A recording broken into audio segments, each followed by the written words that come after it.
मतमोजणीच्या पार्श्वभूमीवर मुंबईमध्ये निवडणूक यंत्रणा सज्ज झाली आहे। शिवडीमधील निवडणूक केंद्रावर सुद्धा मोठा पोलीस बंदोबस्त ठेवण्यात आलाय। कोणताही अनुचित प्रकार घडू नये यासाठी पोलीस यंत्रणा दक्ष झाली आहे। दरम्यान शिवडी मतमोजणी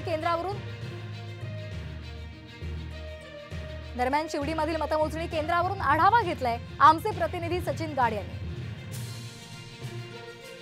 लोकसभा निवडणुकीच्या मतमोजणीला आता अवघे काही तास शिल्लक राहिलेले आहेत आणि त्यासाठी संपूर्ण निवडणूक यंत्रणा सज्ज झालेली आहे। आपण सध्या आहोत शिवडी येथील मतमोजणी केंद्राबाहेर। इथे आपण बघू शकतो की कशा प्रकारे मोठा फौजफाटा हा तैनात करण्यात आलेला आहे। या निवडणूक क्षेत्रापासून 300 मीटरचं अंतर हे मनाई क्षेत्र म्हणून घोषित करण्यात आलेलं आहे, जिथे कोणालाही प्रवेश देण्यात आलेला नाही। आपण बघतोय की मोठ्या प्रमाणात पोलीस बंदोबस्त करण्यात आलेला आहे। बॅरिकेडिंग या संपूर्ण परिसरात करण्यात आलेलं आहे। मुंबईमध्ये एकूण 3 ठिकाणी मतमोजणी केली जाणार आहे। शिवडी येथे मुंबई दक्षिण आणि मुंबई दक्षिण मध्येच काउंटिंग केलं जाईल, तर त्यासोबतच गोरेगाव येथील नेस्को ग्राउंडवर तसेच विक्रोळी येथे देखील काउंटिंग सेंटर्स उभारण्यात आलेली आहेत। कोणालाही जे निवडणूक अधिकारी असतील, सरकारी अधिकारी असतील, त्या व्यतिरिक्त कोणालाही प्रवेश दिला जाणार नाही। सकाळी 8च्या ठोक्याला काउंटिंगला सुरुवात होईल। व्हिडिओ जर्नलिस्ट रोहित शिवणसह सचिन गाड, साम टीव्ही, मुंबई।